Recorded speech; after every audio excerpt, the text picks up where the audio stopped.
Hey guys, this is Tyler here. It is September 17th and I'm going to just explain to you younger guys, what should you do if you're in a situation where you feel like you want to date, you want to maybe marry, and you just feel like you don't have options, you don't have opportunities. This very much ties into the MGTOW movement, but unfortunately many of the Generation Z MGTOW aren't even MGTOW, they're not men going their own way. They were men that were never even given an opportunity or options in the first place. See, the older generation MGTOW guys, like Generation X and the older Generation Y, a lot of these guys were able to choose a certain direction early on and then they shifted their decision later on. But many of the younger generation, like Z MGTOW guys, these guys were never even given the option in the first place. This is actually becoming more and more common. Currently, for example, in America, there's an estimate that around 32% of men currently identify as involuntary incel. And this is a term that's kind of been tossed around, but this is an interesting stat to remember because it just displays where the country is headed, but also the West in general. Not long ago, we also saw the movement of the MRA communities, and they obviously were trying to help men further themselves within the dating market, and some of them obviously were very successful in their own merits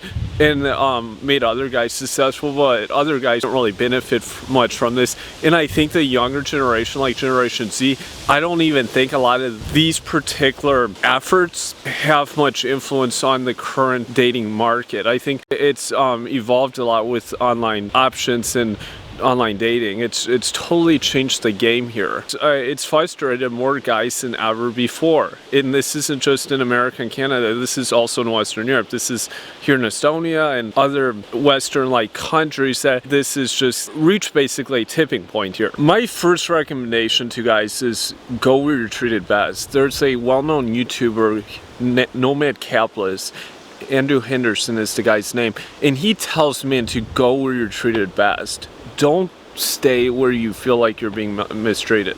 This is so important to understand. And furthermore, understand, guys, that you 18, 19, 20-year-old guys are going to be able to adapt much easier to a society than a guy who's 20 years old or who's 40 years old or who's 50. Often if you talk to your family, if you're like, I want to leave, I want to go to a foreign country, I don't like the lifestyle here, they're going to really discourage you from leaving and be like, oh, you can build a life here, you can live for 10 or 15 years, and then once you've saved X amount of money, you can then leave and whatever. It's the same thing with starting business. Often you talk to family about starting a business and they'll be like, oh yeah, you can save for 10 or 15 years and then do this and do that. And as we know, often that life doesn't play out that way. It's just, it doesn't work like that, and that's the reality. You got to cut the cord much earlier. Just leave, honestly. This is tough, but it's actually easier when you're younger because you can adapt to a society easier the younger you are. And so my first recommendation, the earlier the better. If you can leave earlier, get out. You're not going to control the system. You're not going to have large-scale influence over the system. You have to make decisions based on your own situation, and no one is going to come to your aid. People don't help younger men without expecting something in return. You're not going to be given a free lunch, and you have to understand that no one's going to care. 20 or 30 years down the road, when you're in your recliner and you're sitting there, and of course people that you knew as a young guy are going to be around you, and you're going to be like, what happened here? And you're going to have to understand that only you can make these decisions. It's only you that is able to do what's necessary to make a better lifestyle for you. And yeah, I mean, as often was the case in history, life is unfair. And this is the reality. Life is harsh and humans aren't pretty, and that's what we have to understand here. This is something that's of course enabled our species to adapt and to progress over time and to survive. This is all about survival. This is how you have to perceive this, and this is the current situation. If you have to, just leave the country. Go to where you're treated best. This is such an important thing to understand, because as time goes on, society doesn't just change on a dime. It happens over the progression of a span of time. And often what you'll notice is that most of what you desire in your life, the lifestyle, income, and many other factors, relationship you envision, can only be done by yourself. And so you'll have to maybe change the conditions of the market that you're currently in. If you're in a dating market where there's a lot of scarcity, you're going to need to get out of that kind of market and go to a market where there's a high amount of abundance.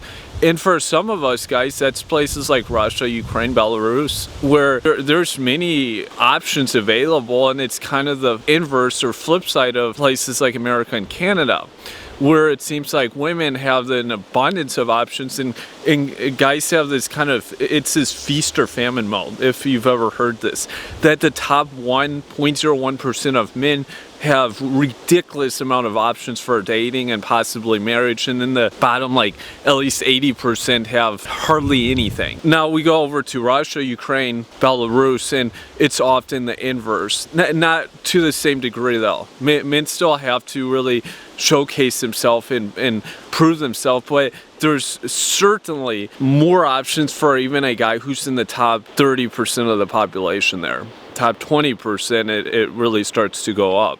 And so understand that. The next thing I will say also is that remember here that as time moves on, often influences and situations occur in society. Within a blink of an eye, things can be completely different. Countries can be gone. There could be many different influences, global situations that happen. And it's key here that you note that when we look at previous eras like the Civil War or World War II. Were those events anticipated 10 years before? Probably not. 5 years perhaps, but many people probably still were skeptical of it. And that's the same thing here, that we can't really predict where the world's headed. We could see some really massive changes and overhauls. Social media could certainly become banned in certain countries. It could become very interesting. As we saw during this recent epidemic, there was a lot of weird things that started happening. That could certainly come into play again. And I think also for us men, we're kind of at all-time high in terms of the level of difficulty and trouble in the dating market. I personally feel that we are at all-time high. It's kind of like when the Bitcoin bubble had reached its all-time high in 2017. I think it's kind of the same thing in the dating market. I think the bubble will burst, and what will cause it to burst, I don't know. That's my prediction though. In the next 5 years, I think there will be something that happens, or a culmination of events that will play out. We could see a massive change. I'll just put it that way. And this could really, in certain countries, it could certainly put the ball back into the court for men. But currently, it's hard to say what that will be. I just predict that something will happen. Other thing you have to understand in society is that the plutocrats, the elitists, these people don't care about your happiness. I said this before, and you have to seize your own opportunities. Understand that in all negatives, there's also a flip side. There's positive things that can come about. You can use these situations to make positive impact in your life. There may be business opportunities here where if you can utilize this to your advantage, you can utilize the things that are being used against you, and you actually maybe take the same tools and use this to your advantage. You could perhaps create a big business enterprise from this. Trust me, if you read between the lines, if you look between internally, you would see a plethora of opportunities. That's another way to look at this whole situation. And I think that's often how many of the biggest businesses and companies got started, is typically they would look at, rather than just question everything, how can I utilize this? What are solutions? How can I fix people's problems? And once you get to that point, then you're onto something.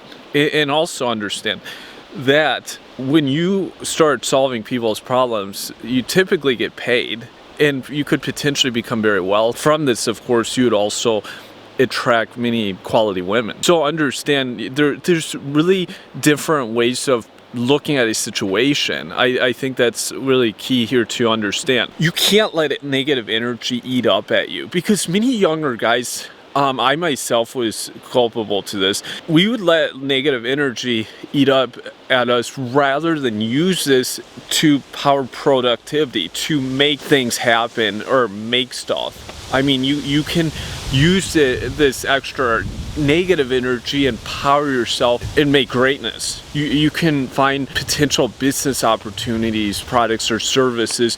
You can physically make yourself stronger, make yourself overall psychologically, physically, spiritually better person.